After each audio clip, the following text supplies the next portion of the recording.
Okay guys, welcome to Module 1. In this module, our expert will be teaching you about common elements that can be tested. So get ready to take some notes and let's jump right in.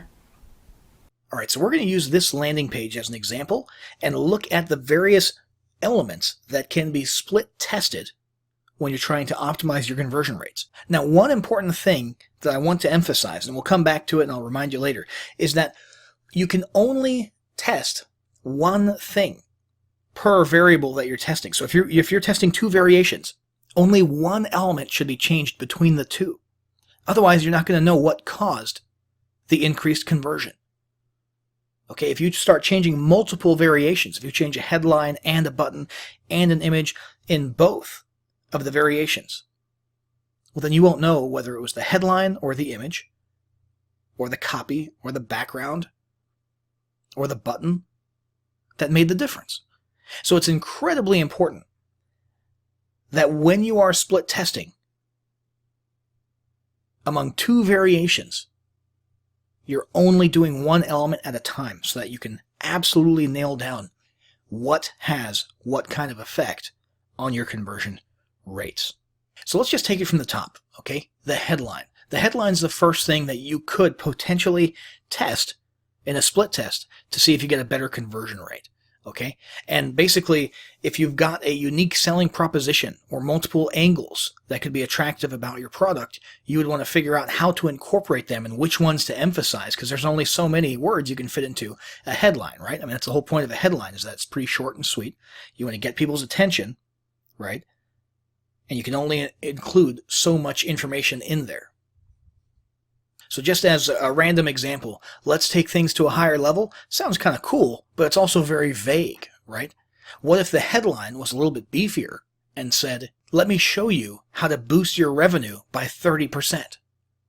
That is more specific, and it might perform better. We don't know. We would have to test it. My guess is it probably would, but that's the point of a split test. So what we want to do is create one page with this headline, which we already have, and another page with that other headline, and leave all other elements the same. They have to remain constant between those two page variations.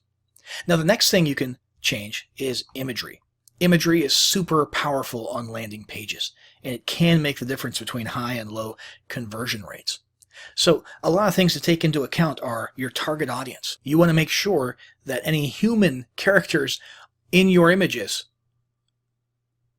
will be relatable or have the desired effect on your audience. So if your audience is in a certain demographic group, just to give you an example, if you start noticing, and this is a real life example here, if you were to start noticing based on your email interaction with people in your customer community that many of them are elderly, many of them are retirees or coming up on retirement, well, guess what? You should probably have some gray hair in your images so that it's relatable, right? Gender is huge. There's competing studies out there as to whether or not a female is more likely to buy something if she sees a male or a fellow female. And it obviously depends on what type of product you're selling. Same thing with a man. Is he more likely to buy something if he sees a female or a male? It depends. If you're selling, masculine products, something like a big manly, deodorant brand, well, then you probably want to see men on screen using it, obviously. But can you incorporate gender into it? For example, ladies who are impressed by the smell of the deodorant, right? There's a science behind all of this. But what you can do is sort of skip the science and just split test what the difference is. So we could literally have an image like this, and then have the exact same image, or very similar, same pose or similar pose at least, but have a female here. Split test that and see what the difference is. And if you see a significant difference, one way or the other, then go with it. Go with the winner. Okay? Another thing to consider about imagery is tangible perceived value. Depending on your target audience, it may get you further to have a set of a bunch of what are clearly, pretend digital mock-ups of digital products. Okay? Because in some people, that sort of activates this feeling of, oh, wow, that's a thing, and I want to get my hands on it. I want to possess that, right? But you could also test this with purely an abstract image of a person, with a headline next to them, or a person smiling, or an entrepreneur standing in their place of business or something like that. No digital products being represented at all. And see if that works better. Once again, make sure that's the only element that you're testing, and then see what the winner is. Next, there's the copy, which is the actual text, the words of your message. This is very important. However, it's not quite as easy to just, play switcheroo with it, because there's a lot of it. There's multiple words, multiple sentences, right? And so, probably if you're going to split test different copy, they're going to be completely different.